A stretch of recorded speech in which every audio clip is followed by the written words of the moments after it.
Alright. Bonjour tout le monde, bienvenue au podcast du bruit. À mes oreilles, c'est ici Alex, aujourd'hui en compagnie de mon co-animateur, Monsieur Philippe Deltor. Hello, hello. Comment ça va, Philippe? Ça va bien? Yes. Et on reçoit avec nous une légende de la musique française, Monsieur Ken Kokenstock des Star Shooters et plein de projets multidisciplinaires. Ken, ça va bien? Salut, ouais, ça va bien, ouais. Ouais. Ouais, super content de te recevoir sur le podcast, Ken. Euh, c'est ça, on est en présence d'une personne qui aurait un peu amené le mouvement punk, on pourrait dire, comme tu me disais un peu avant qu'on rentre en ondes, à ton insu dans Mhm. les années Ouais. fin 70, vous avez eu avec les Star Shooters un peu l'étiquette, la première étiquette de groupe punk dans les années 70, je pense que c'est 78, je crois, le début des Star Shooters. Ah, c'est 77 Ok. officiellement, voilà. Premier 45 tours, c'était en 77. Mais c'est important, ça va tellement vite à cette époque-là qu'une Ouais. année sur l'autre, on passe vraiment à un autre sujet. Ouais, hein? Puis Ouais. comment commence un peu cette aventure-là des Star Shooters? Ouais, il y a un début non officiel qui démarre dans la cour du lycée Saint-Exupéry à Lyon, où le premier concert officiel qu'on fait en public, et non pas pour distraire les copains, se passe donc pendant la fête du lycée, où on fait un carton, en fait. On joue des reprises, hein, on n'est pas encore dans Dans la notre répertoire. composition. Oui, oui, on a dû glisser deux, trois titres à nous qui étaient des copies de David Bowie ou de Roxy Music, et puis l'essentiel était des reprises pour faire danser les gens, quoi. Mais ça nous a tellement plu d'avoir du succès. Après ça, on s'est dit, on va faire ça un peu plus sérieusement, voilà. Donc voilà, c'était l'été 75, ça, et il nous a bien fallu, facile, un an et demi avant de faire notre trou, pour diverses raisons d'ailleurs. C'était essentiellement parce que la scène rock n'existait pas en France. Il n'y Mhm. avait pas de circuit, il n'y avait pas de salle. À Lyon, par exemple, la province, autant à Paris, il y avait quelques clubs rock où on pouvait jouer, des clubs mythiques comme le Gibus, le Palladium, le Golfe de Rouault.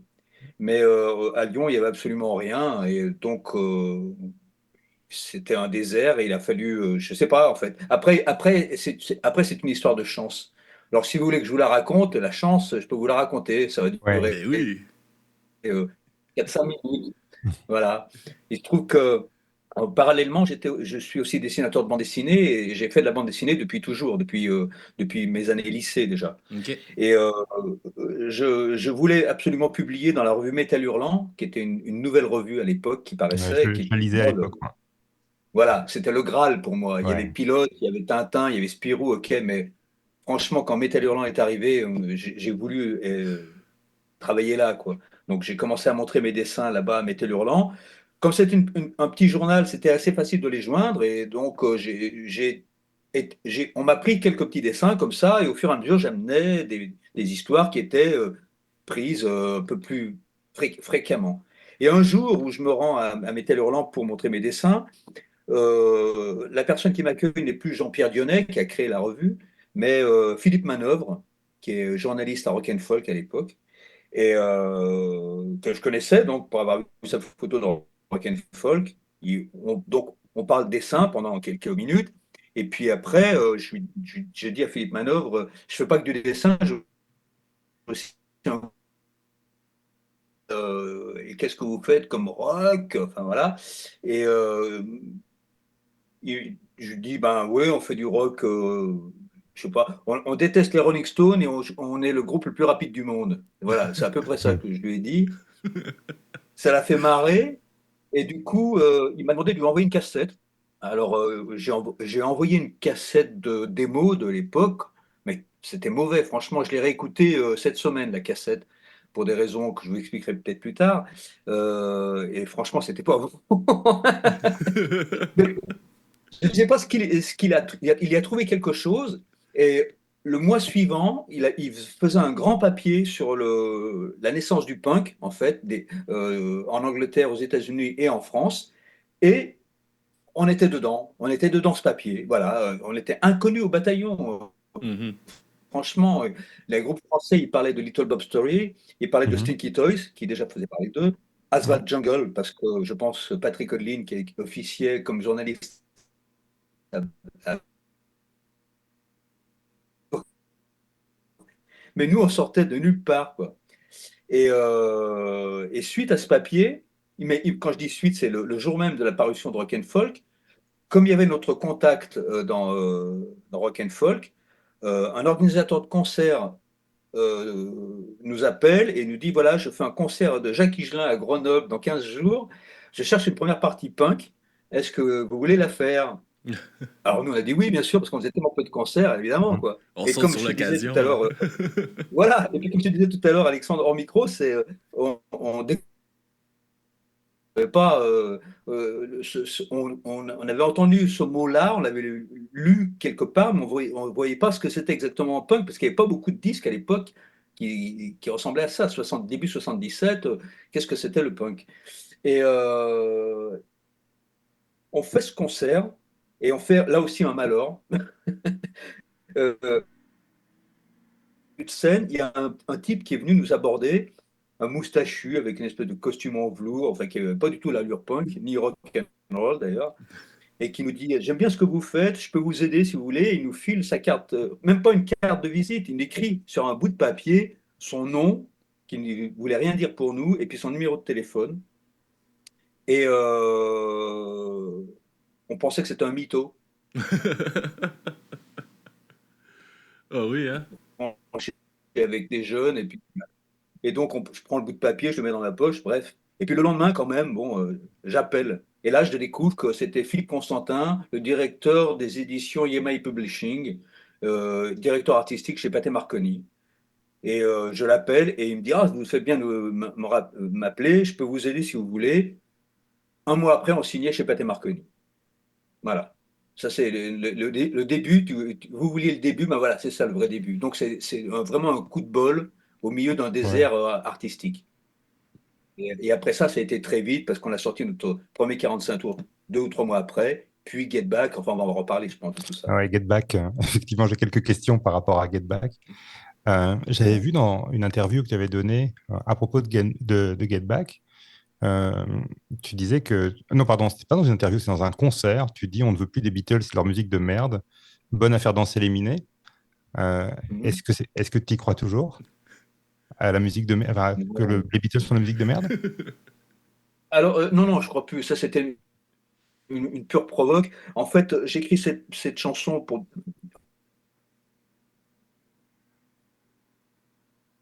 On a de perdu? cette époque-là, désert parle. Je ne vis évidemment pas de ma musique. J'étais ni de mes dessins.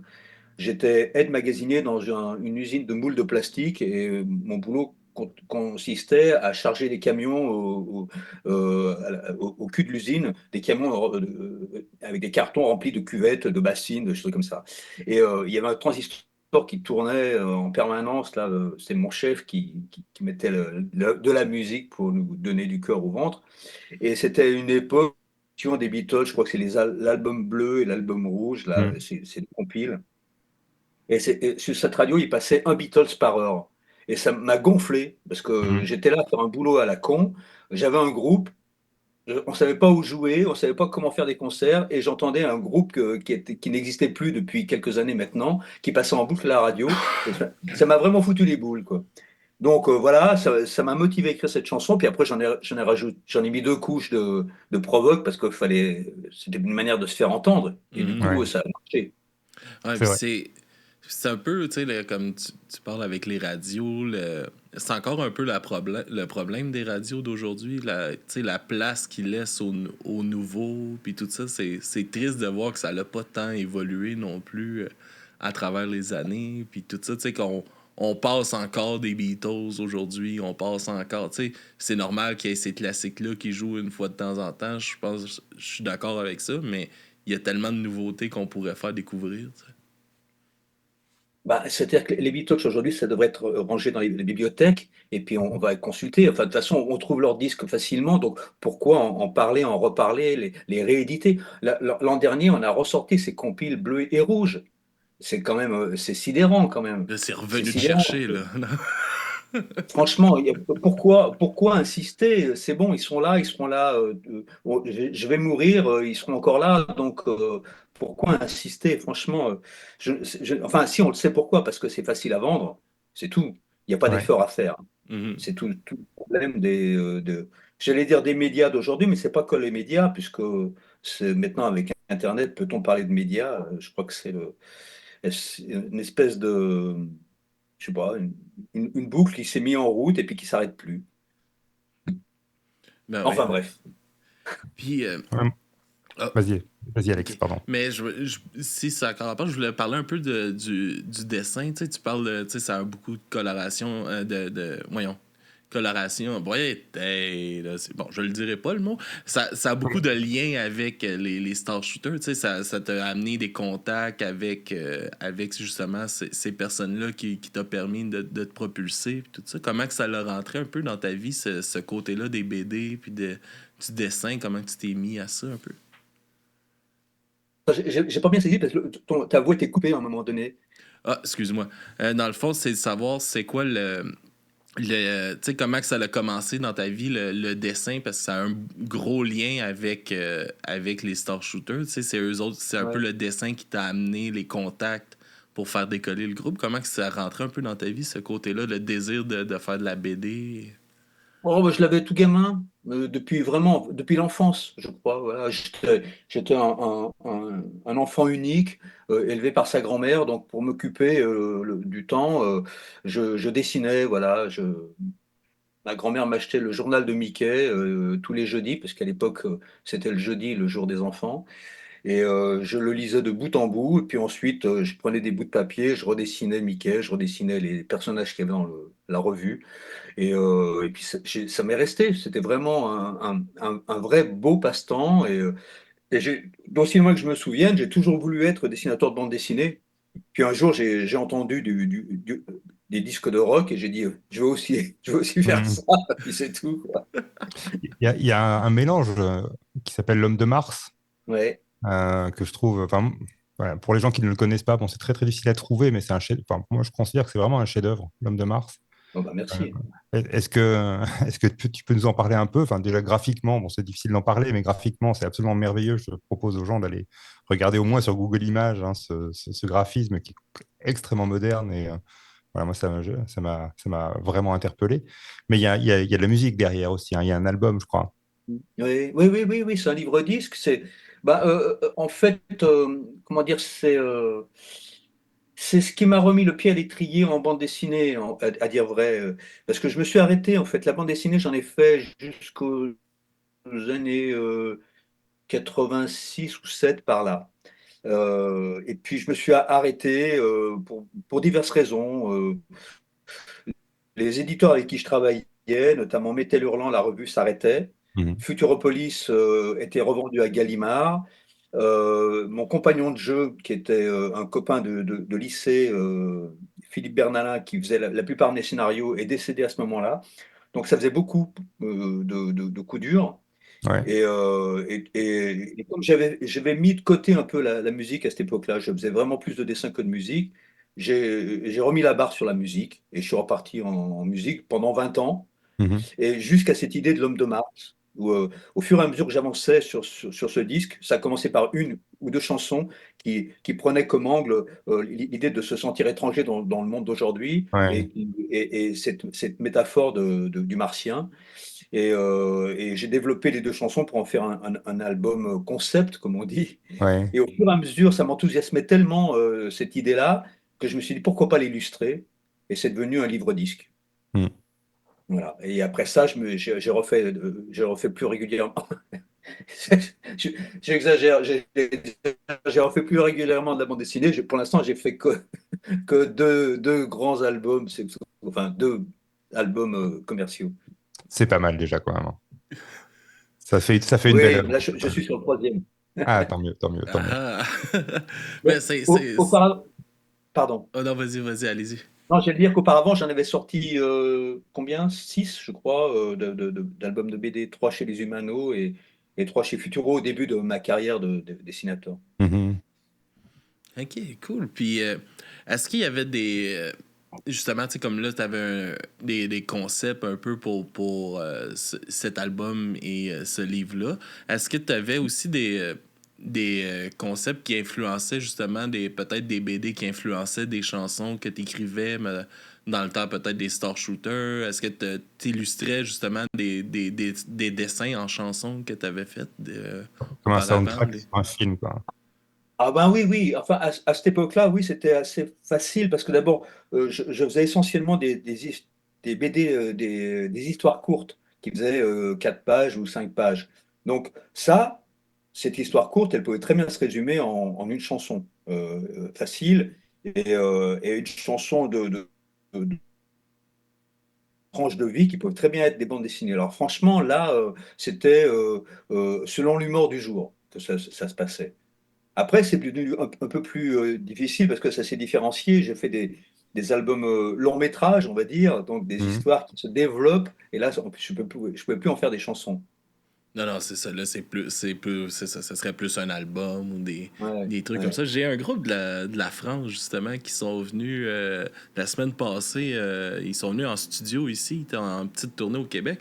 Puis ils ont justement fait une bande dessinée avec leur album. Puis Ah tout ouais? ça que le drummer a tout dessiné lui-même. Puis ils ont même transformé ça en jeu vidéo. Puis C'est génial, C'est une vraiment. BD qui parle de. Ça parle d'eux?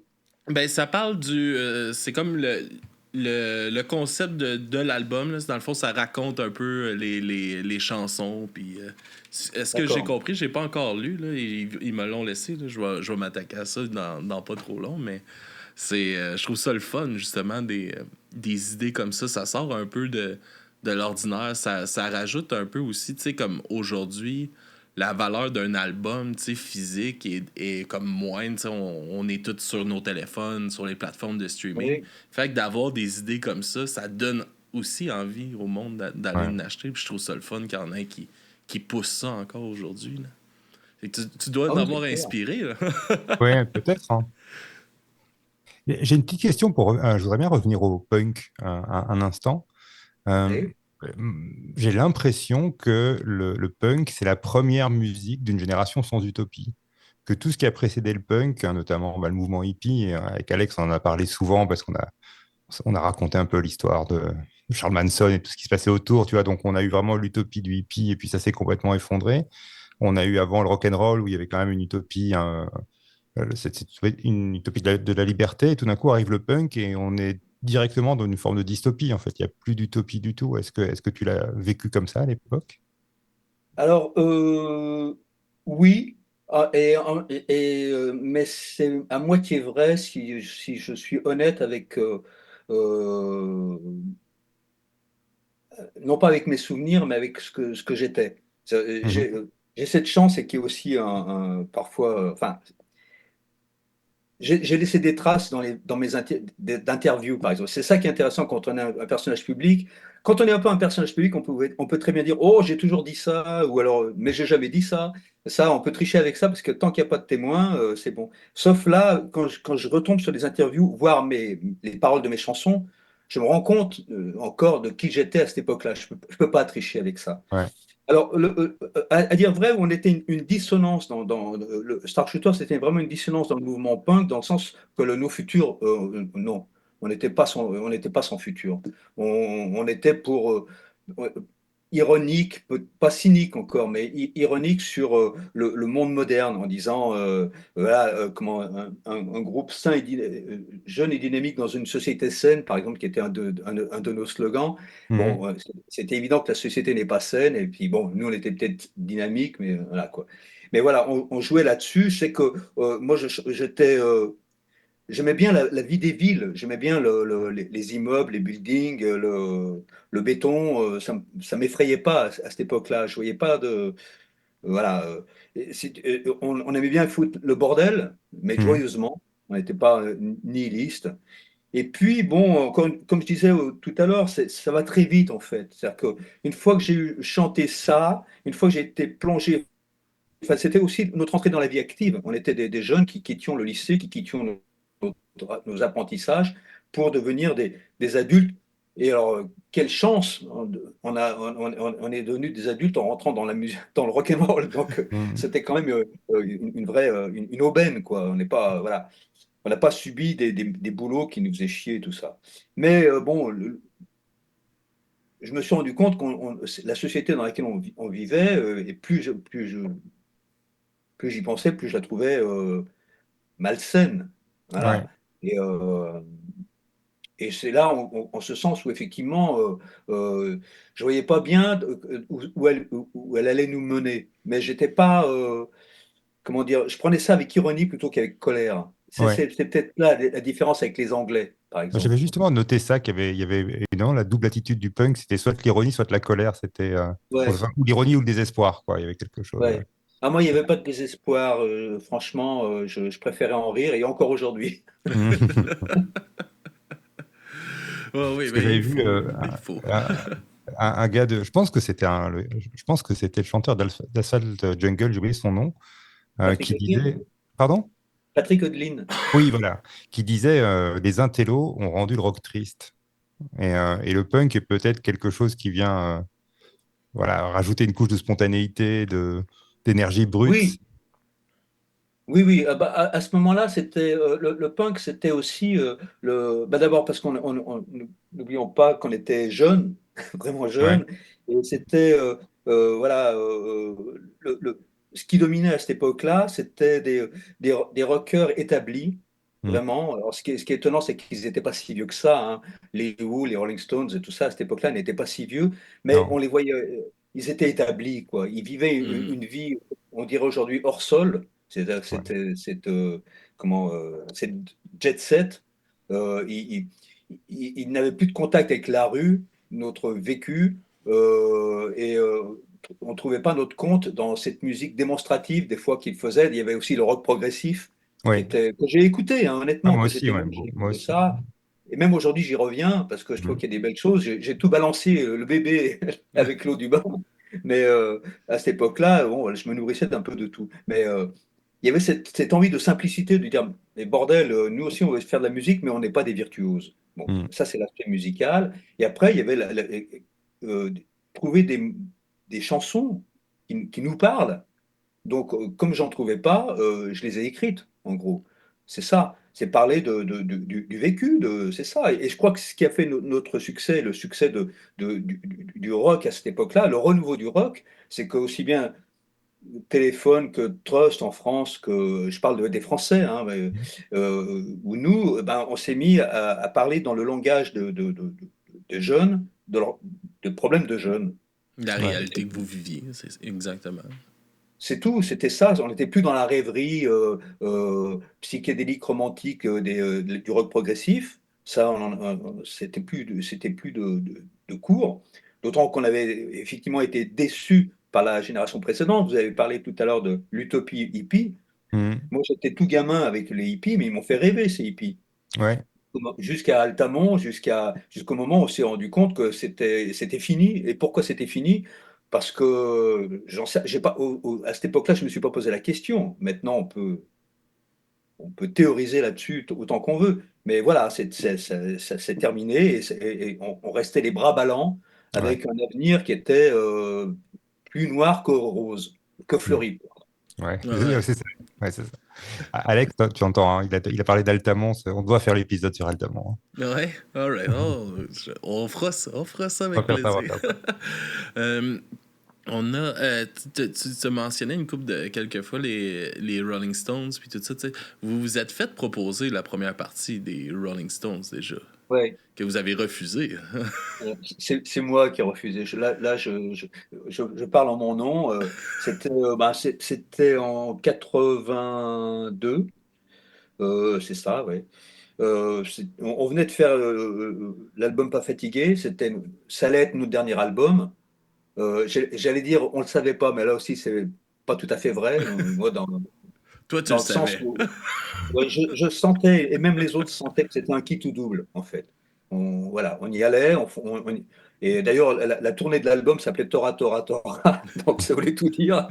Et voilà. Et moi, j'étais honnêtement, pour le coup, assez fatigué et assez désabusé par le monde du rock et de la musique à ce moment-là. Si l'album avait eu du succès, peut-être que ça m'aurait mis du baume au cœur. Ça n'a pas été le cas. Enfin, il n'a pas eu autant de succès qu'on l'attendait. Et on a décidé de faire un break à ce moment-là en disant, bon ben voilà, la tournée est finie, on vit notre vie pendant 6 mois, chacun fait ce qu'il veut, on se retrouve dans 6 mois et on voit comment ça marche entre nous. Et moi, j'avais qu'une idée en tête, c'était partir en Afrique, à cause de Tintin au Congo, ces Mm. choses-là. Et puis aussi, j'étais sur un scénario de bande dessinée qui se passait en Afrique. Enfin, tous les prétextes étaient bons pour moi pour aller en Afrique noire parce que je voulais découvrir ce continent. Et ben voilà, j'avais mon billet d'avion, j'allais embarquer dans l'avion quand le manager m'appelle et me dit on nous propose la première partie des Rolling Stones à Lyon, au stade de Gerland. Donc c'est quand même 50 000 personnes, hein. Ouais. Et moi j'étais avec mon sac à 2 doigts de monter dans l'avion. Et j'ai dit mais c'est quand? Il me fait ben c'est, je sais pas, 15 jours après mon départ. Et moi, j'étais parti avec un billet open sans savoir quand est-ce que j'allais rentrer. Et j'ai dit, oh, c'est chiant, non, tu vois, je pars là maintenant. Et tout. Il fait, si tu veux, tu fais un aller-retour, on te paye l'aller-retour. Et j'ai dit, j'ai réfléchi, écoute, 10 secondes, et j'ai dit non, je ne reviens pas. Voilà. Et donc, j'ai refusé la première partie de Rolling Stones. Honnêtement, c'est anecdotique. Ça fait bien dans un CV d'avoir refusé Ouais. la première partie de Rolling Stones. C'est même classe, je trouve, aujourd'hui. À fond, Mais C'est un beau, comme on pourrait dire, un beau fuck you. hein. Ouais, c'est ça. ouais, ouais. De toute façon, je pense que ça ne nous aurait pas apporté grand-chose, honnêtement. Ça n'aurait pas apporté grand-chose. J'ai fait quelques années plus tard, j'ai fait dans le même stade à Gerland, j'ai fait la première partie de David Bowie au Débeauté, tout Mhm. seul, là, En tant sans, que Kent, alors. ouais, en tant que Kent. Et bon, c'est un trip, hein. Ça doit. C'est Avec bien de le pas un faire, petit artiste non plus, là. mais c'est comment dire, ça épate à l'antenne, là, comme ça épate, ou autour d'un verre, c'est épatant, mais une fois que c'est fait, c'est tout, quoi. Voilà, c'est bon. Ouais. Ouais, c'était pas mon trip. Voilà. Mhm. Ah, mais c'est quand même des beaux accomplissements, là, de. Tu sais, faut être fier de tu sais, d'avoir eu ces opportunités-là. Tu sais, c'est quand même pour, tu sais, avoir, mettons, juste savoir que les Rolling Stones, il a été offert pour faire la première partie, tu sais, pour vous. Puis c'est. Tu sais, c'est une belle preuve d'accomplissement que votre musique à voyage, à l'atteint, tu sais, à s'est propagée, là. C'est comme une marque là, de reconnaissance un peu Oui. du milieu, puis tout ça. Puis c'est le fun de, tu sais, que vous partiez justement de un peu cette frustration-là de pas être représenté, de pas. Puis que finalement, ben, les gros groupes qui vous fâchaient, ils vous ont entendu, tu sais. Oui, mais tu as raison, mais si tu veux, ce genre d'opportunité ou de proposition qu'on nous fait, de faire la première partie dans des stades de groupes monumentaux, ça me fait penser à la Légion d'honneur aussi en France. Ouais. La Légion d'honneur, c'est aussi bien si tu l'acceptes que si tu la refuses, au bout du compte. Mm. Ça revient au même. Je Mhm. trouve que voilà, c'est aussi parlant. C'est la proposition qui fait la valeur, quoi. C'est pas. Ouais, c'est ça, c'est Ouais. la proposition. Et puis, ton refus a autant de valeur que si tu acceptais aussi. Voilà, ça dépend où tu te places et à qui tu t'adresses aussi. Voilà. Ah, puis ça a dû, si on, tu peux peut-être nous en parler un peu justement de ton voyage, puis tout ça, ça a dû être quand même un point marquant un peu dans ta vie, ce voyage-là, de partir pour un projet comme ça, puis d'aller voyager, puis découvrir. Ah bah c'était formidable, d'autant que je suis parti avec. En fait, j'avais comme point de chute des missions catholiques. Non pas que je sois catholique, c'est juste que je connaissais une personne qui avait vécu au Cameroun et qui voilà, et qui connaissait un ou deux curés là-bas, quoi. Et notamment un qui s'occupait de la paroisse de Ngaoundéré, au nord du Cameroun, où j'ai vécu plusieurs semaines là-bas. Et c'était vachement bien, c'était extrêmement dépaysant pour moi parce que je n'étais plus, non seulement je n'étais plus Ken de Star Shooter, parce que je ne l'ai jamais dit à personne là-bas qui j'étais, mais en plus on me prenait pour un curé.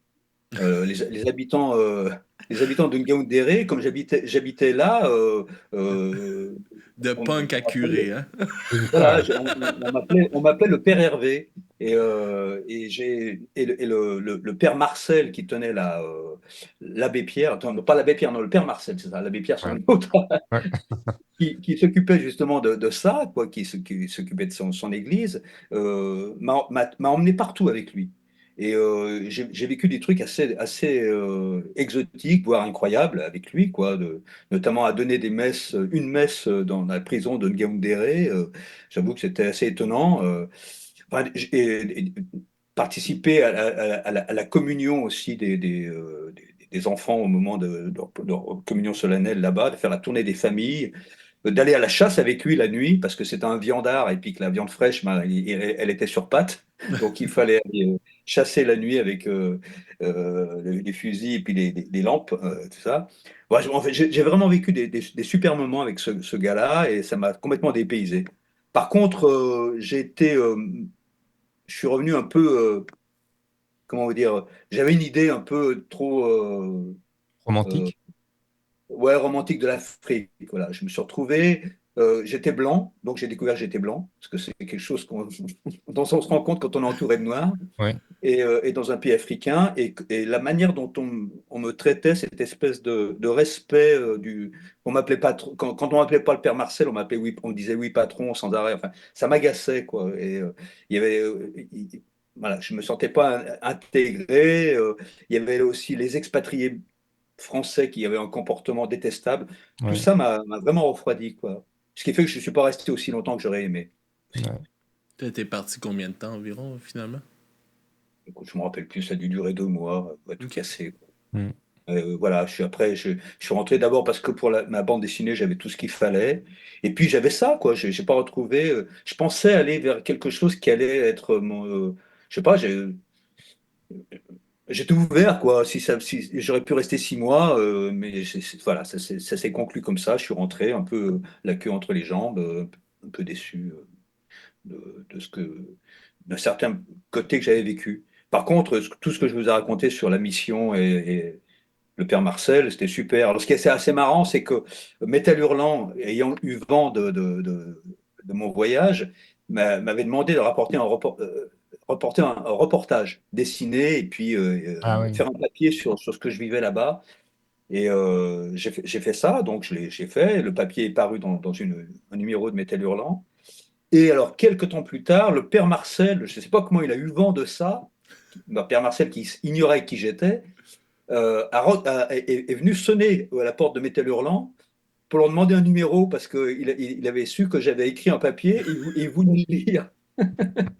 Et alors, j'étais hyper gêné parce que je me suis dit, il va croire que enfin, je me suis servi de lui, quoi. Et pas du tout, il était fier comme tout que j'ai passé plusieurs semaines avec lui et incognito en quelque sorte, et puis d'avoir écrit tout ça sur ce que j'avais vécu. C'est Ah marrant. ouais. Mais Et après, ça devait faire du bien aussi, justement, de ce côté-là, plus incognito, là, m'amener, c'est comme, ça fait du bien de juste passer à travers tout le monde, puis... Oui, oui, oui. De toute façon, c'est quelque chose qui, honnêtement, j'aime être ovationné sur scène, c'est clair, mais dans la rue, non. C'est quelque chose qui m'a jamais plu. Vraiment, ça me fait plaisir quand je croise quelqu'un et puis qu'il me dit j'aime beaucoup ce que vous faites ou qui me demande un autographe parce qu'il sait ce que je fais. Mais la ouais. personne quelqu'un de célèbre à qui on demande un autographe parce qu'il est célèbre, ça me gonfle. Bon, maintenant c'est passé. Ma célébrité est passée, on va dire. Il reste plus que la substantifique moelle. Et finalement, après l'Afrique, est-ce qu'il y a eu une période de flottement ou bien tu es reparti tout de suite au boulot, Parce que voilà, je me souviens très bien de toi dans les années 90, mais les années 80, pour moi, c'est un peu plus flou. Oh, ben, les années 80, en fait, elles sont donc, je reviens d'Afrique, on se retrouve avec les autres membres du groupe. On répète pour faire une dernière tournée des casernes de françaises en Allemagne. C'est quand même incroyable, quoi. La Ouais. dernière tournée de Star Shooter, on a joué devant les Bidas en Allemagne. Mhm. Et au retour, on a tenté de faire des nouvelles chansons, et puis bah, ça prenait pas. Voilà, la sauce ne prenait pas. Donc là aussi, c'est moi qui ai décidé en fait d'arrêter en disant si vous voulez continuer sans moi, il n'y a pas de problème, je vois aucun inconvénient. Et puis les autres m'ont répondu non, ça tombe bien. En gros, on n'a pas envie de continuer non plus. Voilà, donc ça s'est arrêté en 82. Et puis aussi dans ce break qu'on avait fait, donc je suis parti en Afrique, mais j'ai aussi fait un album euh, qui, qui est considéré comme mon premier album solo en quelque sorte, mais c'était plus un album de vacances. C'était pas un premier album solo, c'était un album de vacances, voilà, où je voulais jouer avec d'autres musiciens que les membres de Star Shooter, des chansons qu'on ne jouait pas avec Star Shooter. OK. Donc voilà, il n'y a pas de frustration, quoi. C'était vraiment s'amuser avec des potes. Et j'ai enregistré cet album donc à mon retour d'Afrique.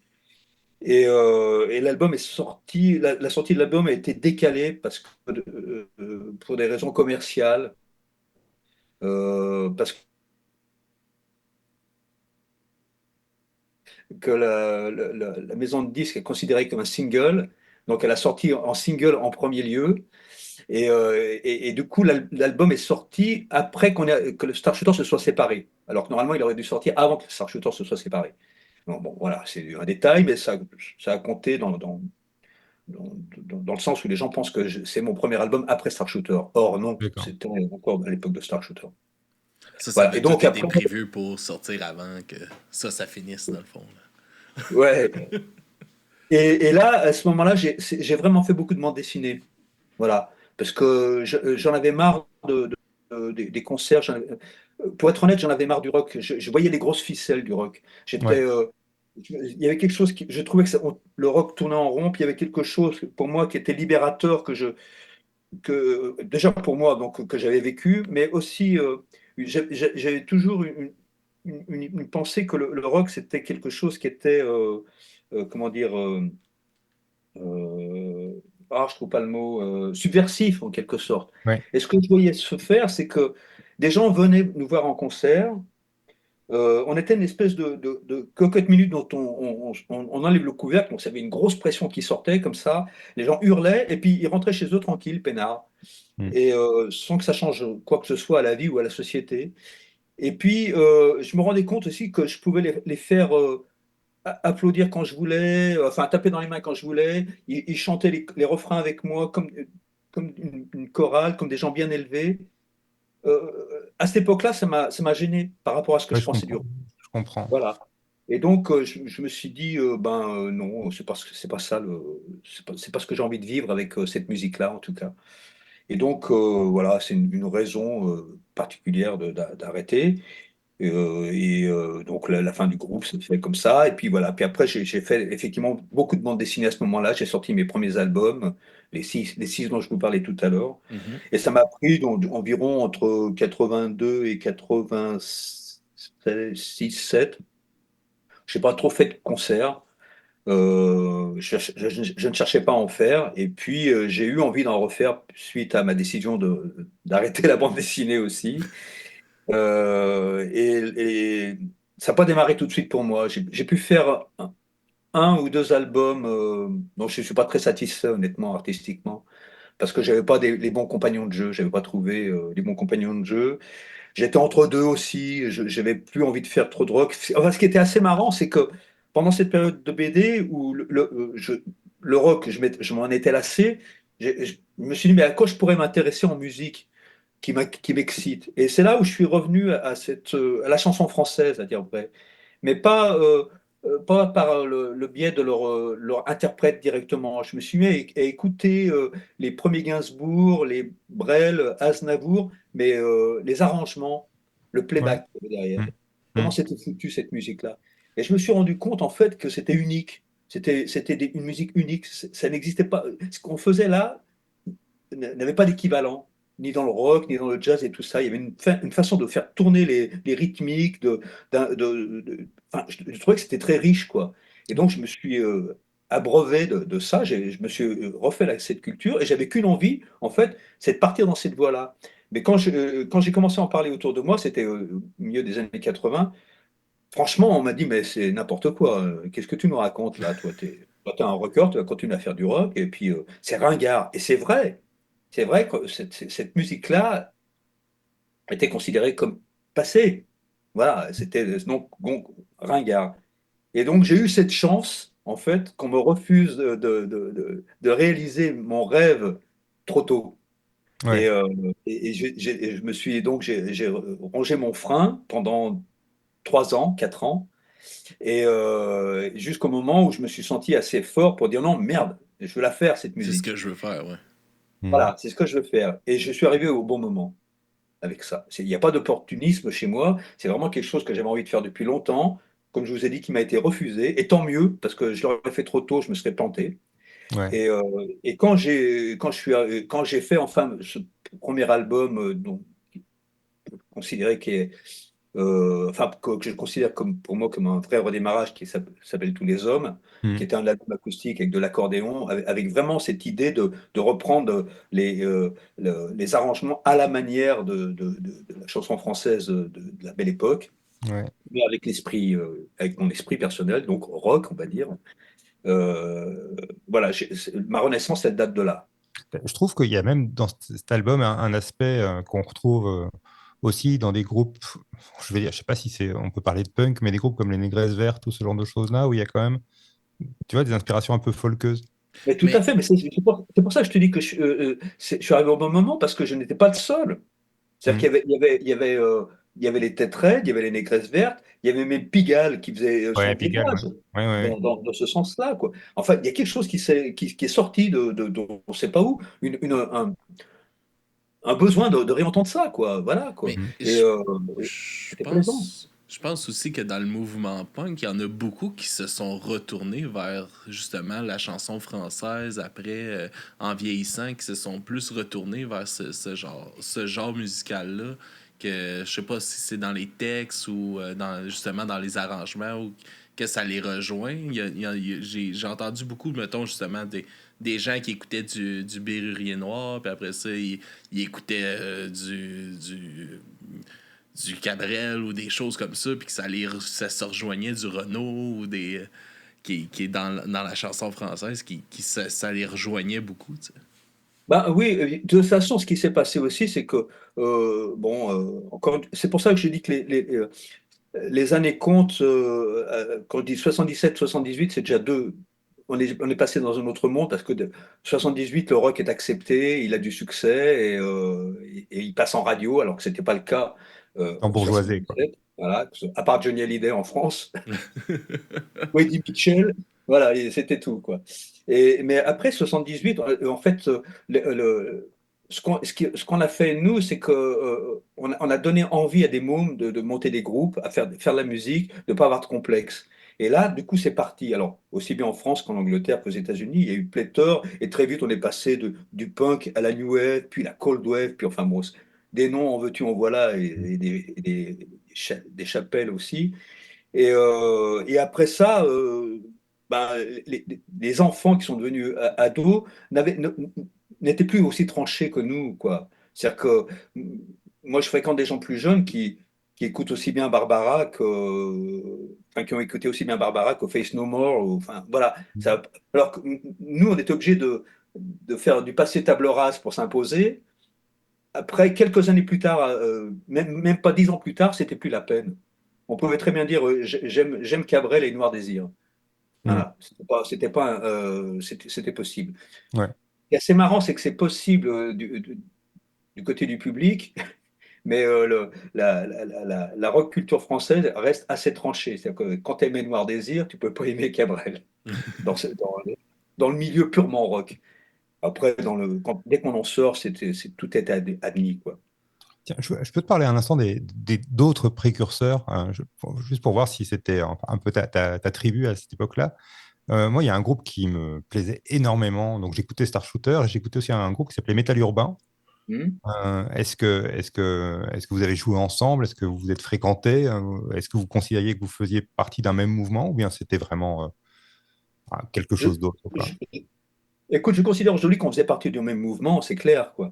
Et est-ce qu'on se fréquentait? Non, pour deux raisons. D'abord, la première raison, c'est qu'on était des provinciaux, eux, ils étaient de Paris, Ouais. et qu'il y avait un vrai. En tant que provinciaux, on détestait les groupes parisiens. Pour des raisons de jalousie, déjà, parce que pour eux, la vie était facile. C'est-à-dire qu'ils pouvaient jouer dans des clubs à Paris, il y en avait, et ces clubs étaient fréquentés par la presse rock, donc ils avaient facilement des articles, ils fréquentaient, voilà, c'était très facile pour eux, au point qu'ils faisaient des mauvais disques, du coup. Parce que Ouais. ils ne savaient pas jouer, mais bon, ils avaient les connexions et voilà, leurs disques sortaient. Donc, nous, il a fallu qu'on se batte à ce niveau-là aussi pour que comment dire, la presse rock parisienne descende nous voir, ce qui était une première d'ailleurs. Ça s'était jamais fait auparavant. On a eu une espèce comme s'il y avait eu un train de rock critique descendant à Lyon pour voir les groupes lyonnais, parce qu'il se passait Mm. quelque chose. C'était nouveau à l'époque. Bon, voilà, il y a ça, et puis après, après il y a ce que je viens de déjà dire à propos de leur du professionnalisme de ces groupes, c'est-à-dire qu'ils savaient se vendre, ils étaient avant tout visibles, mais ils ne jouaient pas toujours très bien, quoi. Et, mais honnêtement, moi, Metal Urban m'avait beaucoup plu pour leur démarche électro, on pourrait dire. Parce que c'était quand même nouveau à l'époque, un groupe qui Ouais. arrivait avec des synthés sur scène, une musique assez froide. Moi, j'avais tous leurs 45 tours. Hein. Mm. Je leur disais pas, mais j'avais leurs 45 tours. En cachette, c'était les petits plaisirs. Non, non, mais j'appréciais vraiment cette démarche musicale. Je trouvais que c'était franchement nouveau, plus nouveau que nous. Ah, Ils étaient plus ouais, innovateurs, je sais pas si c'est plus. D'abord, ils arrivent un peu après vous, mais ouais. à peine. Ouais, c'est vrai, à peine. À Et peine, alors, à peine. il y en a un qui arrive un peu après vous, et là, je suis un peu plus ambivalent. C'est un truc que j'écoutais quand j'étais très très jeune, et à mon avis, c'est une musique qui s'adressait à des très très jeunes, mais qui, avec le recul, me dérange un peu. C'est Gogol premier. Est-ce que, est-ce que tu vois de qui je parle? Qu'on voit dans Oui, je Turpentine vois. d'ailleurs. Ouais. Ouais. Ouais, ouais. Bah, écoute, je sais pas quoi te dire parce que j'ai écouté, je me rappelle de rien. Ah, ok.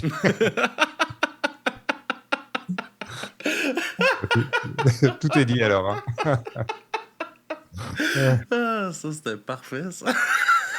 Et tu te rappelles, parce que j'avais vu une interview que tu donnais vraiment au tout début, c'était un truc sur France TV, sur les groupes punk français, et tu citais dans tes références, il me semble, Eddie Cochrane. Ah oui? Ah bah oui. Franchement, à 15 ans, quand on apprend à jouer de la guitare, mais que Starshooter ne sera jamais Genesis ni King Crimson. Mhm. Les références, elles sont, on va les puiser dans les sources du rock. Mhm. Voilà quoi. Et moi, ce qui m'a donné envie qui m'a décomplexé et donné envie d'écrire des chansons de 3 minutes faciles à retenir et tout ça, c'était effectivement c'est le début du rock. C'était Chuck Berry, Eddie Cochran, parce que le son de Mhm. la guitare d'Eddie Cochran, c'est génial. Ouais. Comment dire, la différence entre Gene Vincent et les Blue Caps au niveau son et Eddie Cochran, elle est flagrante, quoi. Oui, Il y en a un qui est encore dans l'esprit, pas cristallin, mais cette c'est propre, guitare quoi. folk, un peu, voilà, comme ça. Et l'autre, il est crade. Il est là, Mhm. comme ça, avec des riffs, Mhm. avec des vrais riffs faciles à jouer, en plus. Donc, Ouais. c'est facile pour nous, effectivement, Est-ce qu'on a repris Cochrane? Non, parce que je ne savais pas parler anglais.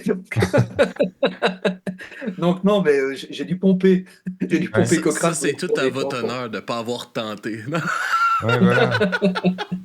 Il y en a beaucoup qui font l'erreur. Moi, j'ai Et j'ai puis, chanté en yaourt, ce qu'on ouais. appelle. Euh, la, la première cassette dont je vous parlais, que j'ai filée à Philippe Manœuvre, oui, je ne chantais pas. On croit que je chante en anglais, mais je chante en yaourt. Vous savez ce Ok. que c'est le yaourt? Ouais, ouais, Il ouais, faut tout à fait. anglais, Moi, c'est non. phonétique, c'est tout. Le yaourt, Il y a pas de tu fais chant. semblant, quoi. Ouais. Tu fais des Voilà, sons. c'est ça, exactement. D'ailleurs, il y a, attends, ah, merde, j'ai un trou de mémoire, il y a un très grand chanteur italien euh, oh, mon Dieu, j'ai un trou de mémoire, c'est horrible, mais qui avait fait un 45 tours en yaourt et qui en a fait un vrai succès. Il n'y a pas un seul mot en anglais, mais si tu parles pas anglais, tu as bien l'impression qu'il chante en anglais. Et Ah, tiens, il avait fait ça c'est pour pas- démontrer que, en fait, que l'anglais allait tout écraser, mais il n'y a pas un seul vrai mot en anglais, quoi. Ouais, ouais. C'est Celentano? Oui, oui, c'est ça. Adriano Ouais, Celentano, voilà, exactement. je ne m'étonne pas Merci. de lui. D'ailleurs, très réussi, hein, le morceau, hein. Voilà. Mais Et dans d'autres influences, des influences plus récentes, est-ce que, par exemple, tu écoutais les Stooges ou les MC5 ou ce genre de choses-là, ou bien c'est... Oui, mais en fait, je bouffais tout ce que je pouvais. C'était facile, en fait, comment. Non, c'était facile, j'allais dire n'importe quoi. Réfléchis avant de parler, Kent. Euh, à l'époque, le rock était. Il n'y avait pas tant de groupes que ça. Moi, j'avais pas les moyens de me payer tous les disques et pas d'argent, quoi. Donc, il fallait que je choisisse en fonction des pochettes, souvent, et en fonction aussi de ce que je lisais dans Rock and Folk ou Best, qui étaient les deux revues de l'époque. Mais je peux vous assurer que je connaissais le nom de tous les groupes de rock. Je connaissais tout, alors qu'aujourd'hui, c'est impossible. Non, mais Euh, En France, déjà, je ne sais pas. Mais à l'époque, c'était possible. On pouvait connaître tous les groupes de rock, même avoir un avis sur tous les groupes de rock sans les avoir écoutés, parce qu'on les écoutait en lisant Hmm. les, les revues qui étaient vraiment bien faites. Il y avait des journalistes qui écrivaient tellement bien qu'on avait la sensation d'entendre le disque ou de voir le concert. Et moi, j'ai acheté des disques.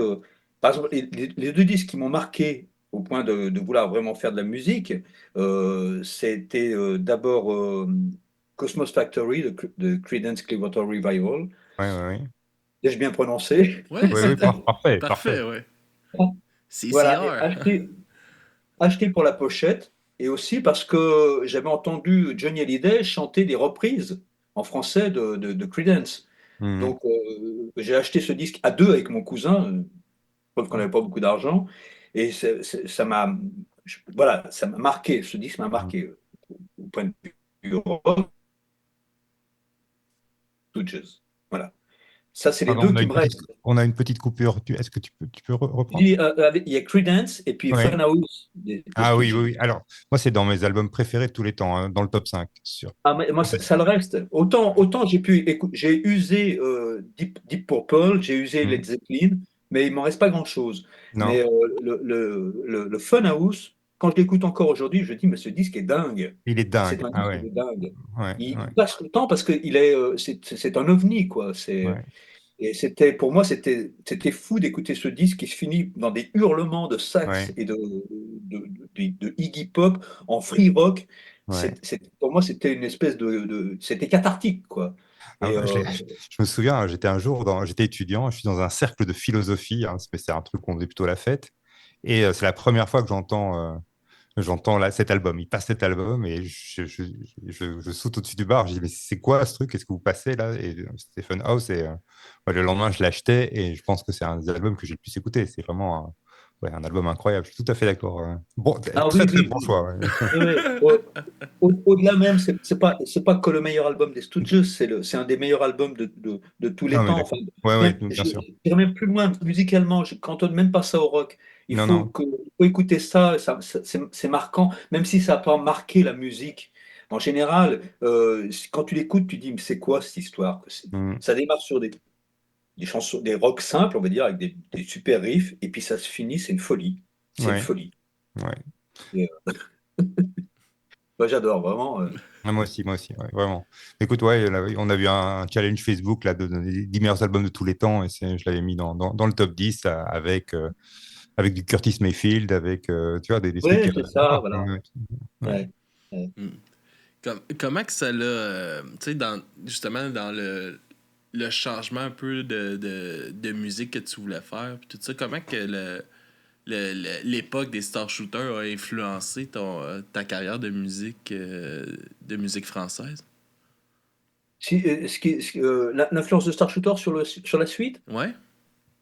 je m'en suis rendu compte assez tôt. Alors, c'est marrant parce que je crois qu'elle est finie maintenant. Je suis allé la voir il y a 15 jours. Il y a une expo sur les Berruriers Noirs à la Bibliothèque nationale de France. Je vois. euh, qui est fort intéressante. Et bon, bah, je savais que les Berus ont aimé Star Shooter, mais j'étais touché en voyant l'expo, qu'effectivement notre nom apparaît euh, quelquefois dans des montages photos. Et puis bon, j'ai un pirate des Berus où ils chantent Betsy Party. Enfin bon, Mhm. ça me ravit. Donc je sais qu'il y avait ça. Je me suis rendu compte. En fait, ce qui est assez marrant, c'est qu'au moment où moi je trouve que le rock tourne en rond et que pour moi le punk est terminé, il a un renouveau grâce à cette scène alternative française qui effectivement se réclame de nous très souvent, quoi.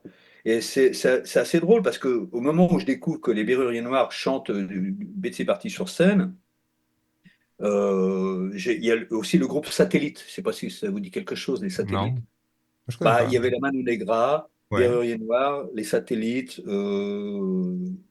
les Garçons Bouchers, ouais, quatre, je me souviens. Ouais. Et après, toute la scène autour, Washington Dead Cats, enfin, tout ça ouais, ouais. qui en est autour. Et les Satellites, euh, un jour, sont venus me trouver pour produire leur album. Et moi, c'était en 88, un truc comme ça. Et donc, j'étais dans mon tournant, Mhm. mon forcing pour faire mon tournant chanson française. Je ne voyais pas le rapport entre ce groupe et moi, quoi. Et hormis qu'ils avaient aimé Star Shooter, évidemment. Et j'ai pas voulu produire leur album parce que je savais pas comment m'y prendre. C'était comment dire, usurper, enfin, être malhonnête par rapport Mhm. à ma démarche musicale. Mais si j'avais été malhonnête, à ce moment-là, j'aurais pu très bien, alors que pourtant enfin, comment dire, je n'avais aucun succès, j'étais au fond du trou, j'étais un has-been encore à ce moment-là, quoi. Et j'aurais très bien pu dire oui, je vais vous produire, et là je devenais, je pense, le parrain du punk. Ouais, J'aurais de pu cette avoir une scène-là, carrière à quoi. la, j'aurais pu avoir une carrière à la Iggy Pop, à raccrocher ce wagon et puis Mhm. Ah ouais, repartir dans cette musique-là, quoi. ouais. Mais je vous dis ça de l'extérieur, mais c'était pas possible. J'avais pas envie du tout, quoi. Mhm. Et franchement, voilà, j'aurais été opportuniste, j'aurais pu devenir le Iggy Pop français à ce moment-là, quoi. Mais Mais tu sais, on remarque ça un peu à travers les histoires que tu nous contes. Tu sais, t'as vraiment resté proche de tes convictions à toi. T'as pas voulu, tu sais, que tu sentais que Star Shooter, c'était plus ton truc à toi. Tu t'es respecté là-dedans, tu t'es retiré. Tu t'es parti en Afrique, t'as eu une énorme offre. Tu t'es respecté en tant qu'artiste. Tu voulais partir, ah non, même si tu t'as pas sauté, justement, t'as pas créé ta carrière sur l'opportunité, puis de tout de suite prendre tout, t'as vraiment respecté qui t'étais, puis ça, je pense que n'importe quel artiste devrait être inspiré de ça, justement, Ouais, je parce que trouve ça super inspirant. Ouais. c'est hyper important de se sentir bien dans ce qu'on fait, puis de se sentir à sa place. j'éteins, j'ai quelqu'un qui m'appelle et hop. Ah, mais pourquoi? Excuse-moi, je sais pas comment l'arrêter. Ah non, y a pas de Ah. problème. C'est dingue. Bon, je sais pas. Écoute, il finira par se lasser, il n'y a pas de problème. Je comprends Ouais. pas, t'as rien qui apparaît. Enfin, bref, je vais l'éteindre direct. Ok. Écoutez, enfin, écoute plutôt, c'est pas tellement des convictions. J'ai pas je suis pas sûr d'avoir des convictions. Enfin, j'en ai eu, mais j'essaie de plus en avoir parce que on se trompe dans la vie. Je peux vous le dire, moi qui ai plus de 60 ans. Et c'est plus être honnête avec soi-même. Mhm. Voilà, c'est ça. Alors, évidemment, c'est pas comme ça qu'on fait une carrière à succès. Une Mhm. carrière à succès, c'est au contraire, quand on voit qu'on a trouvé la recette, c'est la creuser. Et, voilà. Bon, mais ça n'a jamais été. Voilà, comme je vous l'ai dit, le succès est amusant. La découverte du succès est amusant. Vivre de ça, je trouve ça drôle. Ah, et alors, du coup, ça t'a amené dans des endroits où tu pensais pas aller quand tu étais plus jeune, donc je trouve que c'est assez Ouais, passionnant, quoi. ouais, T'as composé pour d'autres aussi. Enfin, comment? tu as écrit et composé pour d'autres.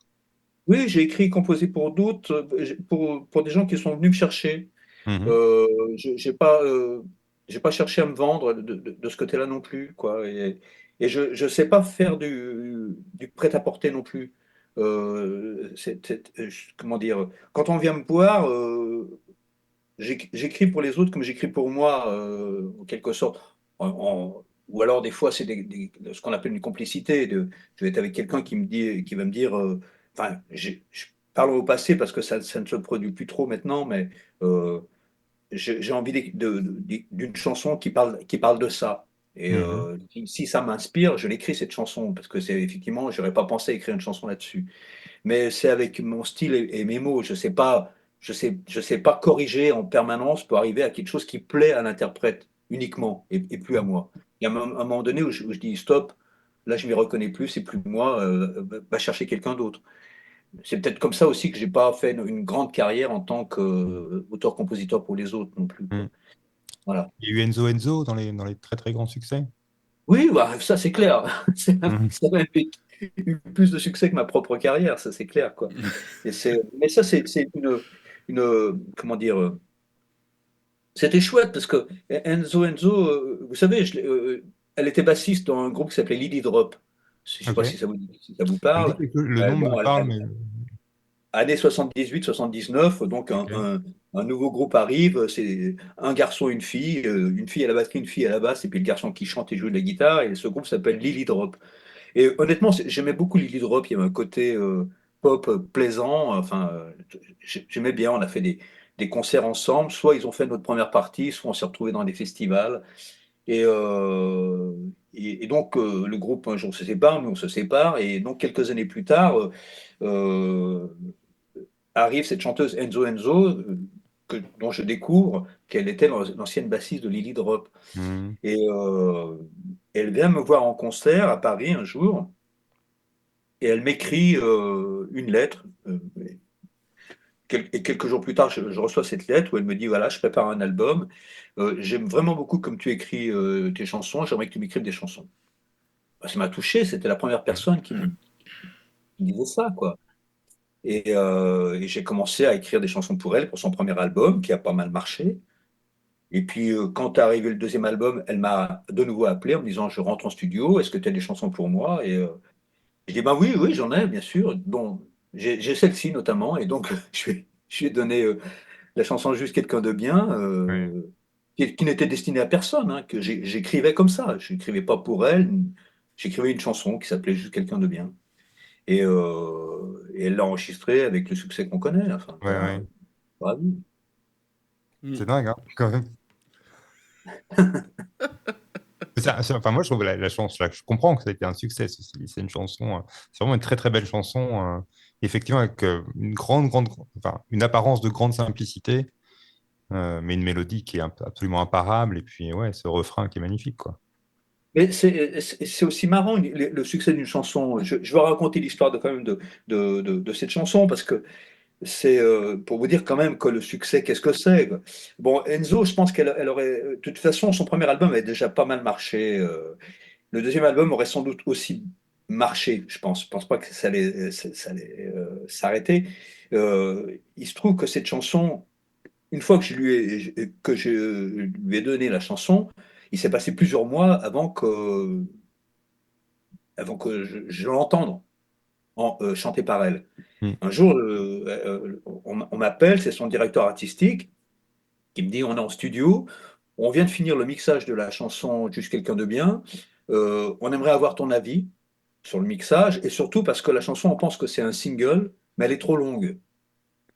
Alors, je vais au studio, je me rends au studio en me disant, waouh, un single, génial, parce que quand même, Mm. single, ça rapporte de l'argent, hein. Ouais, ouais, Donc, hein? on est assez content quand on apprend qu'une de nos chansons peut passer en radio. Et, donc, je m'y rends, et je me rappelle plus de la chanson. Et, euh, et là, je m'installe derrière la console, on me balance la chanson, et je la découvre orchestrée par François Bréant et chantée par Enzo Enzo. Et là, je suis sur le cul. J'entends cette chanson et je me dis, waouh, vachement bien. Alors, j'avais oublié que c'était moi qui l'avais écrite, hein. Vraiment, c'était, voilà, j'écoutais la Mm. chanson de quelqu'un d'autre. Et arrive à la fin de la chanson. et je lui dis, mais c'est super, quoi. Vraiment, quel beau boulot, c'est formidable. Mais je vois pas où on peut couper la chanson. Je veux pas où on peut la couper. Et donc, tout le monde se regarde un peu comme ça, puis et, bon, ben, on la coupe pas. Ok. Et je pars du studio un peu la mort dans l'âme, en me disant, putain, ça sera pas un single, c'est dommage. Elle est trop longue. Et en fait, là, je mets en route le business. À cette époque-là, il y avait, je crois, des panels qui se faisaient dans les maisons de disques. C'est-à-dire qu'avant on sorte un single, on fait écouter à une trentaine de personnes des chansons de l'album, celles qui leur plaît ou non. Et j'ai quelqu'un de bien plaît. Mhm. Donc, elle sort en single, elle passe en radio, arrive l'été, ça se passe pas si bien que ça. Enfin, elle passe en radio, mais les ventes ne décollent pas. Et ils sont en train de penser au second single pour la rentrée. Et là, pendant l'été, la chanson s'est mise à grimper dans les ventes. Et c'est devenu la chanson de l'année pour les victoires de la musique suivantes, quoi. Ouais. Euh, mais franchement, on n'a pas vu, j'ai rien vu arriver, ni Mhm. voilà, quoi. Mhm. Non, franchement, c'est pour vous dire quand même que le succès, c'est un accident, quoi, aussi. C'est C'est souvent ça.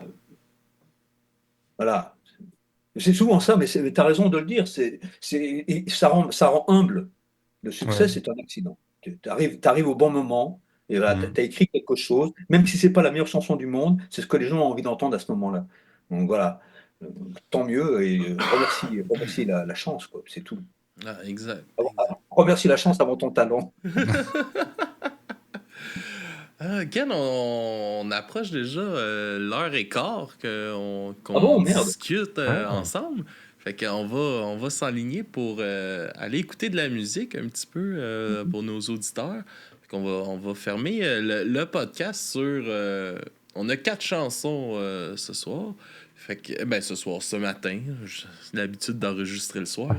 Euh, on va commencer. La première chanson qui va jouer, c'est Les vrais gens que tu as écrit. Ça, c'est après l'époque des Star Shooters.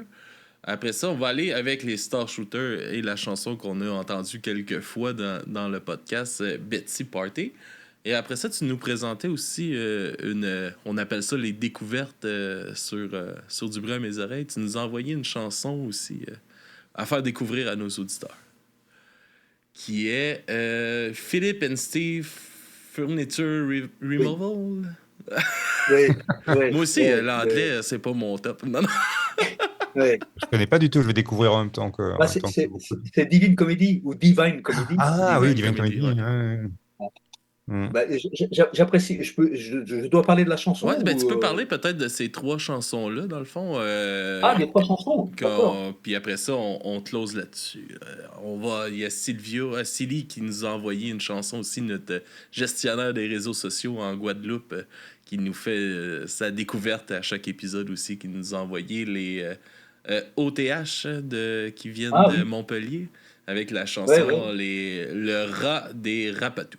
Le rap des rapatous. Les rapetous. D'accord. Oui, oui, oui, je me rappelle de ce morceau. Absolument. Ouais. Bah, dans les chansons, alors les vrais gens, c'est une chanson qui est sur l'album Bienvenue au club. C'est un album rock pour le coup, parce que alors, depuis quand même quelques années, je me pose plus les questions de savoir si je fais de la chanson ou du rock. J'en fais, selon l'humeur, c'est plus ou moins électrique, on va dire. Et, euh, et là, il y avait vraiment un parti pris rock. Et c'est une chanson. Les vrais gens, c'est ce qu'on appelait dans les années 70 la France profonde, je crois. Et Mhm. c'est un peu d'où je viens, quoi. La France d'en bas C'est maintenant. une chanson. Comment? On dit la France d'en bas maintenant. Comment? La France d'en bas. Oui, on disait la France d'en bas au moment où la chanson est sortie. Ah voilà. Mais c'est vraiment une chanson que j'ai écrite en pensant à ma famille et du milieu d'où je viens. Donc, il y a beaucoup de tendresse, mais il y a aussi beaucoup de moquerie et d'ironie là-dessus. Et je ne m'exclus pas du lot. Voilà, c'est un portrait du, du- du français moyen, on va dire. Et quand je dis moyen, c'est celui qui est, comment dire, je sais pas comment situer ça. Moyen, aujourd'hui, il faut se méfier avec les mots parce qu'on peut les prendre de la tort et à travers. Mais on était français moyen dans les années 70. Enfin bon. Et alors, Betsy Party, bah, c'est un tube, hein, on va dire. C'est peut-être le plus gros tube de Star Shooter. C'est aussi Mm. un accident. Vous voulez que je vous raconte l'histoire? Parce que là, on Ben va Ouais, oui. ouais, dépasser ouais. les 2 heures, hein. Ouais. Ouais, ouais, on a le temps, Vas-y, on vas-y. n'a pas limité, c'est ça le fun des podcasts. Exact. Quand, quand, euh, quand on a, en 78, 77, 78, on a enregistré notre premier album avec Star Shooter. On venait de finir de l'enregistrer et il était au mixage. Et puis, il y avait une émission de radio sur Europe 1 qui s'appelait Pogo, animée par Alain Manval, feu Alain Manval, malheureusement, Mm. parce qu'il est décédé. Et c'était l'émission qui passait à 22 heures et qui passait que des groupes punk à l'époque. Et Alain Manval avait envie de faire lui-même un 45 tours. Et il nous a demandé si on pouvait lui écrire une chanson. Et donc, on a composé Betsy Party pour lui. Et pour se roder avant de l'enregistrer en studio avec lui, on la joue un soir à un concert à Paris, qu'on jouait dans un petit club. Et on la joue comme ça. Et Philippe Constantin, qui nous avait signé sur Pathé Marconi, était là ce soir-là pour nous voir jouer. Et à la fin du concert, il vient nous voir, il nous fait: Mais la chanson là, que vous avez jouée, la Betsy Party, là, vous l'avez enregistrée pour l'album? Et je lui explique: Ben non, on ne l'a pas enregistrée pour l'album parce qu'elle est destinée à Alain Manval. Il fait: Hors de question, vous allez l'enregistrer, elle va être sur l'album parce que c'est une tuerie. Donc on s'est retrouvé à enregistrer la chanson. Alain Manval a été évincé et on l'a enregistré sur l'album. Et merci Philippe Constantin, quoi. Voilà, quoi. Ouais. Encore un accident, on va dire. Et, voilà. Et puis bon, pour finir sur les chansons, donc bon, cette fois de mon choix, Divine Comedy avec donc Philippe and Steve, etc., etc. J'adore Di- Divine Comedy ou Divine Comedy, pardon. J'aime vraiment. J'ai découvert toute sa discographie très récemment. Je Mhm. connaissais des bribes et j'osais pas me lancer dans l'écoute exhaustive parce que je savais que j'allais tomber dedans et que ça allait me prendre du temps. Et donc j'ai Et t'es profité. tombé dedans. Voilà, j'ai attendu le bon moment et je suis tombé dedans et j'adore vraiment tout ce que fait ce type parce que c'est avant tout Neil Hannon, je crois, il s'appelle. Ouais. C'est ça, Neil Hannon, ouais. Voilà, le leader, là on peut dire vraiment que c'est le leader parce que c'est lui le groupe, quoi. Mm. Et vraiment j'aime sa démarche artistique, musicale et même ce qu'il raconte dans ses chansons. Maintenant mon anglais est bien meilleur qu'au début de Star Shooter, donc je peux comprendre des chansons, ça c'est bien. Et j'aime beaucoup cette chanson parce que justement elle fait référence à la musique de Steve Reich et Philip Glass, Ouais. musique donc minimaliste américain Ouais, ouais. contemporain. Mm. Et c'est bien parce que il y a longtemps que je suis plus monomaniaque comme à l'époque de mes 15 ans où j'écoutais qu'un certain rock. Je vous ai expliqué que j'ai redécouvert mes racines avec la chanson française, mais ça s'est élargi au fil du temps. J'ai aussi écouté toutes les musiques parce que tout me plaît maintenant, quand c'est bon, évidemment, quand tout me plaît. Et, et notamment la musique contemporaine. Aujourd'hui, j'écoute énormément de musique contemporaine. Et Steve Reich et Philip Glass, je les ai découverts il y a une vingtaine d'années. Et je trouve qu'ils ont beaucoup influencé la musique, le rock d'aujourd'hui, en fait. Parce que tous les samples et tout ça, ça vient d'eux, cette Ouais. idée-là, musique répétitive et tout. Et voilà, ça vient vraiment d'eux. Et je trouvais amusant qu'un groupe pop anglais s'inspire d'eux pour faire une chanson. Et je Mm. trouve, vous allez l'entendre, elle est vraiment bien foutue. Effectivement, on reconnaît Steve Reich et Philip Glass au début, puis après, ça devient une vraie chanson. Voilà. Ça m'amuse. Ah, ça, je ne les connais pas, ça. J'ai hâte de l'écouter, en tout cas. Ah ben, merci beaucoup d'avoir participé au podcast, Ken. Ce fut vraiment un honneur de te recevoir et de discuter avec toi. C'était vraiment plaisant. Une belle tranche d'histoire que tu nous as racontée aujourd'hui. Bah, écoutez, merci de vous intéresser à moi, Non, surtout. c'est passionnant, vraiment. Voilà. Oui, oui, oui, Ouais. vraiment, vraiment. Fait que, on se laisse là-dessus, tout le monde. Philippe, le scénario du pire recommence un petit Lundi, épisode non. lundi. Exactement, 29e épisode lundi. Donc, en fait, ma blonde, comme on dit au Québec, elle Ouais. m'a proposé de reprendre avec moi. On a enregistré l'épisode, donc il est programmé pour sortir lundi aux petites heures du matin. C'est un épisode très long, comme celui d'aujourd'hui, quoi. On a Ouais. on a 1h15. C'est un épisode qui parle de quelque chose qui nous a tellement tourmenté au niveau de notre morale, où on s'est posé beaucoup de questions, qu'on a invité une docteure en philosophie. Donc c'est étonnant, hein, on a mélangé le crime, les histoires criminelles et la philo. Donc il y a une docteure en philo qui nous accompagne sur la fin de l'épisode, avec qui on dialogue sur les notions de bouc émissaire, ce genre de trucs-là. Donc voilà, on parle de criminologie, mais avec une philosophe, mais on raconte aussi une histoire assez passionnante, qui est l'histoire d'une émission de télé qui s'est achevée le jour où il y a eu une mort en direct. Voilà. Puis pour ceux-là là, qui ne sauraient pas c'est quoi le scénario du pire, là, qu'est-ce Alors que c'est un podcast. C'est un podcast belge, hein, d'abord. C'est un podcast de true crime belge. Donc, on raconte des histoires criminelles, mais atypiques. On cherche vraiment le côté très atypique. Et comme on a une grosse affection pour la musique et le cinéma, on se projette dans cette histoire. On se pose à chaque fois la question de est-ce que cette histoire ferait un bon film? Et si oui, est-ce qu'on peut imaginer un casting pour ce film? Et un soundtrack. Et donc, on va chercher des musiques généralement peu connues, pour illustrer le film. D'ailleurs, Ken parlait de Faith No More. Il y aura du Faith No More dans l'épisode. Et il y aura aussi du Andy Williams, hein, du blues punk du début des années 60. Voilà, donc ce genre de choses-là. Ok, super sur toutes les intéressant. plateformes. J'ai hâte de voir le retour du scénario du pire. J'ai hâte d'entendre votre avis, et ma compagne aussi, parce que c'est son premier podcast. Ah ouais, hein? Puis Ken, est-ce qu'il y a des endroits où est-ce qu'on peut te suivre, écouter un peu ta musique, ou des spectacles qui s'en viendraient peut-être pour toi de ton côté? De mon côté, non, en fait, ma musique, on peut l'écouter maintenant, je suppose, sur toutes les plateformes. Voilà. Je ne fais pas de spectacle en ce moment. J'ai terminé ma dernière tournée début février. Okay. Alors, on se serait vu quelque temps avant. J'aurais pu vous filer un lien pour voir le dernier concert enregistré à Lyon. Mais je crois que le lien est fini maintenant. On ne peut plus le voir.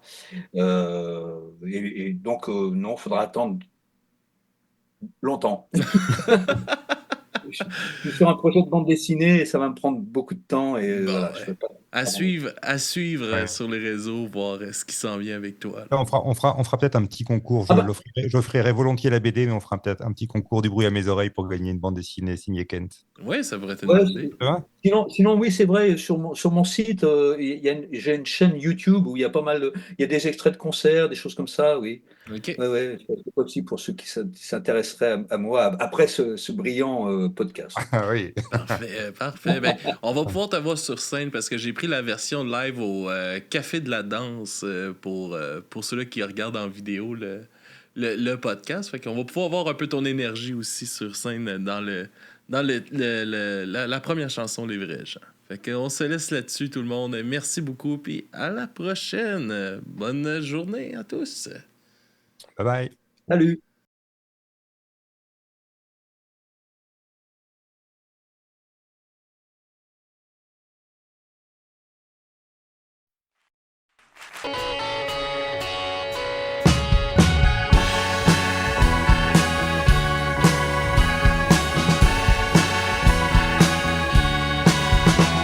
Les vrais gens portent des sacs avec leurs vraies mains. Les vrais gens ne confondent soir et matin qu'une fois par an. Les vrais gens se font plier le cœur par des bonimenteurs. Ils croient que la télé a le sens des valeurs. Les vrais gens partent en vacances tous ensemble en même temps. Ils doivent s'y prendre un an à l'avance, sinon ils font chou blanc. Les vrais gens croient en Dieu quand ils lancent des SOS. Un Dieu pas trop pointilleux sur leurs histoires de fesses.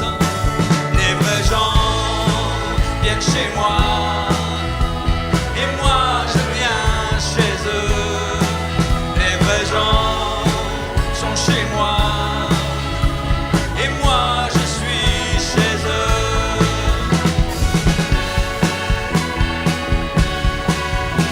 Les vrais gens gueulent très fort du fond de la colère. Ils se plaignent de tout sans sauter la barrière. Ils ne savent plus qui croire. Les vrais gens aiment tout ce qui leur est facile, mais tout est difficile.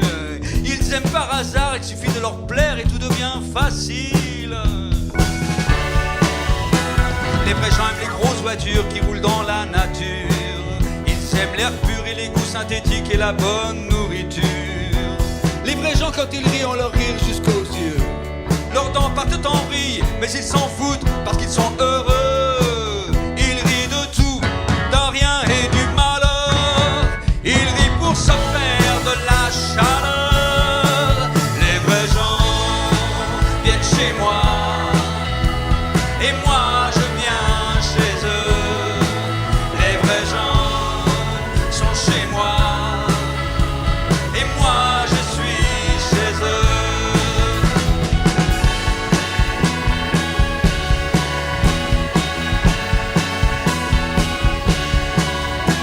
Les vrais gens quand ils meurent c'est jamais par hasard. L'accident, la tumeur, l'arrêt du cœur, c'était facile à prévoir. Pour les vrais gens, tout est trop cher, alors ils veulent faire des affaires. Ils ont des combines, des plans d'enfer, des machins qui tombent des camions, des trucs roumains, des imitations. Les vrais gens sont français, ils sont turcs, ils sont arabes, ils sont noirs, ils sont chinois, ils sont pakistanais, ils sont bonne poire, ils sont jeunes et puis ils sont vieux. Ils sont sur terre depuis si longtemps, depuis la guerre du feu. Les vrais gens viennent chez moi et moi je viens chez eux. Les vrais gens sont chez moi et moi je suis chez eux. Et moi je suis chez eux. Et moi je suis chez eux.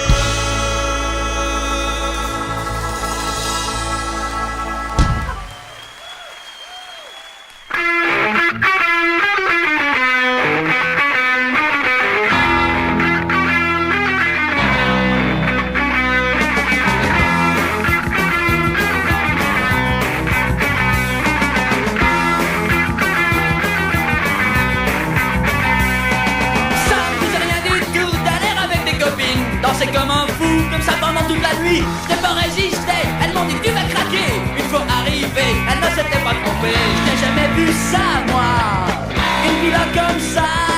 Je n'ai jamais vu ça moi, une vie comme ça. Et j'ai dansé, je me suis défoncé comme un rocker endiablé. Mais sans arrêt, je regardais cette beauté. Elle me souriait, je n'arrivais pas à parler. Puis elle est sortie, alors là je l'ai suivie. J'avais l'air de quoi là, face à une fille comme ça. J'avais l'air de quoi là, à rougir comme ça.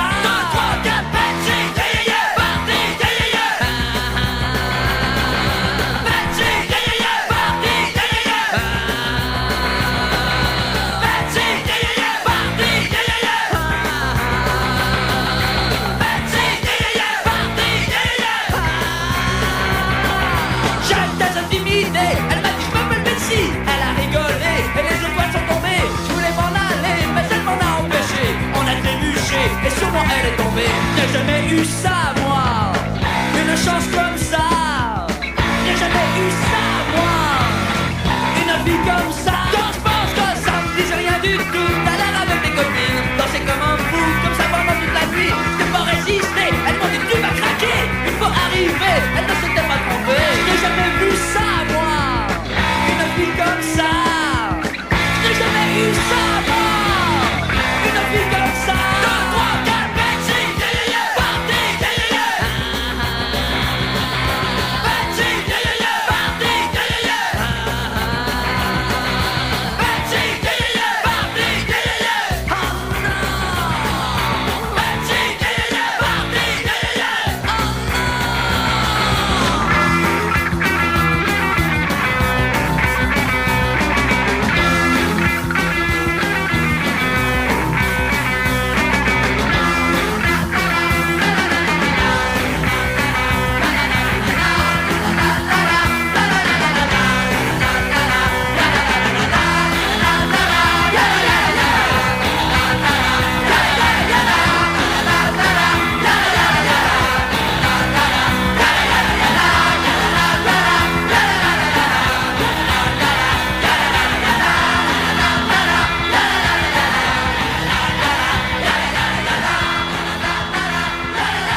idea for a sitcom.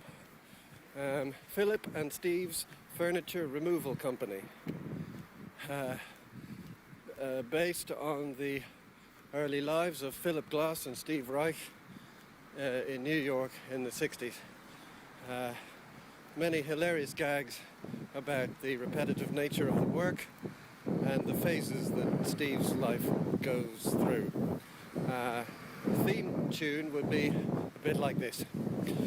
Philip and Steve's Furniture Removal Company. Philip and Steve's Furniture Removal Company. Philip and Steve's Furniture Removal Company. Philip and Steve's Furniture Removal Company. Philip and Steve's Furniture Removal Company. Philip and Steve's Furniture Removal Company.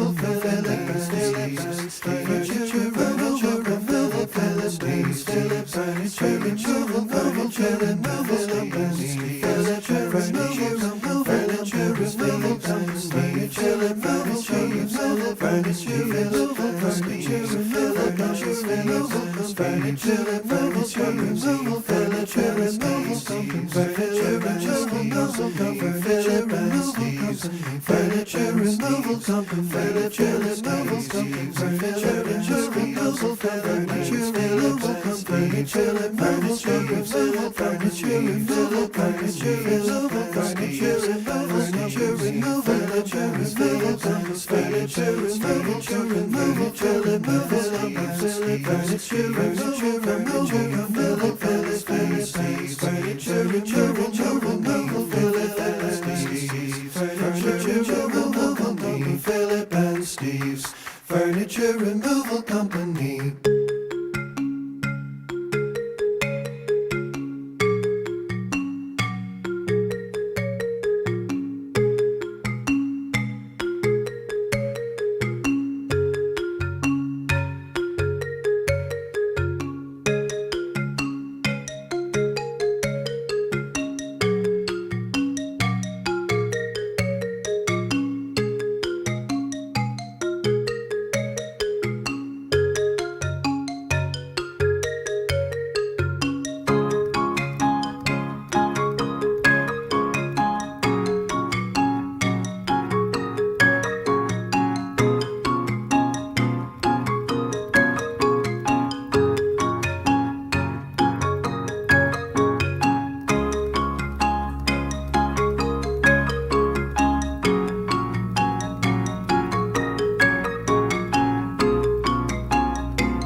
pour organiser. Ils portent un masque noir et dérisoire sur les yeux. Un numéro de matricule, numéro de cellule. Voici les rapetos. Ils seront tout tentés pour s'emparer du dépôt de leur ennemi juré, j'ai nommé l'oncle Picsou. Cassis bien su déjouer leur ruse et leur stratagème. Qu'à la fin de chaque histoire, ils partent les menottes au point. Voici les rapetos. Venez danser le rap, venez danser le rap, venez danser le rap. Des rapetos.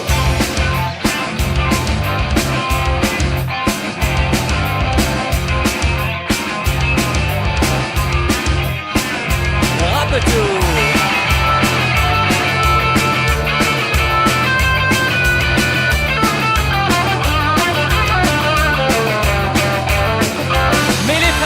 N'ont qu'une seule idée en tête. À peine sortis du trou, ils redeviennent malhonnêtes. Derrière une vie rangée, ils préparent le grand coup. Ils iront jusqu'au bout et c'est pour ça qu'on les aime. Voici les rapetos. Et la nuit dans leur camion, juste à la lumière des phares, on voit briller leurs yeux d'un petit éclat malicieux. Ils redeviennent eux-mêmes, c'est l'aventure qui repart. Toujours prêt pour le rap, voilà une vie qu'elle est bien. Voici les rapetos. Venez danser le rap, venez danser le rap, venez danser le rap. Les rapetos. Waouh.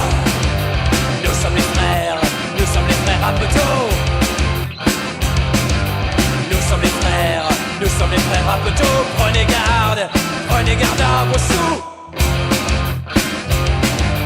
Nous sommes les frères rapetos. Nous sommes les frères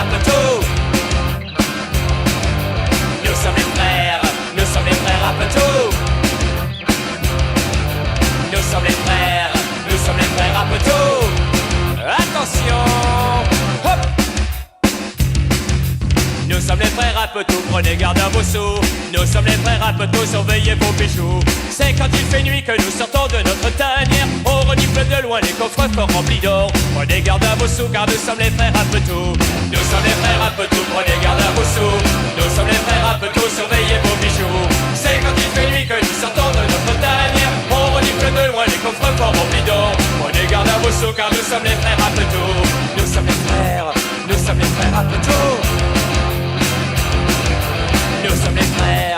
sommes les frères rapetos.